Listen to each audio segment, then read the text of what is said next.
Huwag kayong pumasok dito na ano ha, magmakaawa na please lang, please, how po, ante, please. No, naiirita ako sa ganyan. Dapat ano, dapat strong kayo. Makahanap kayo ng client na BS.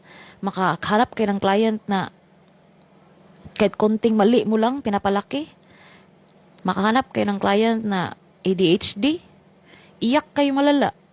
Mag-iyak-iyak kayo 2 a.m., 3 a.m. Bigla lang kayong tatawa ng mga 4 a.m. Nabaliw na kayo. I don't know, ako lang ba? Sino dito yung mga ano? I wanna ask you questions. Bakit kasi ganito yung mga mindset nyo eh? Ako lang ba yung nariringgan nyo ng ganito? Yung dark side ng freelancing? Bakit puro kayo blind? Ako lang ba ang nagsasabi ng ganito? Oh my God, that's sad.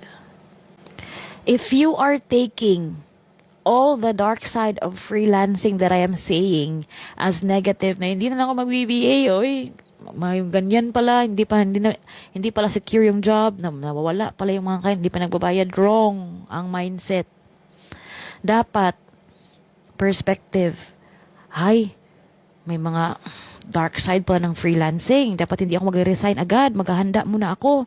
Gagamitin ko yung mga RD ko to spend time to prepare. Mamaya na ako mag-resign pag sure na may mga interview, may mga client na. Matagal pa pala makahanap. Hindi pala instant. Wala parang assurance. So, mamaya na lang ako mag-resign. I will take my time. Hindi yung tulong naman po, ate. Bisit talaga ako sa mga ganyan. Ako to, ba't magalit kayo sa akin? Bala kayo sa buhay nyo. Scroll up, block me.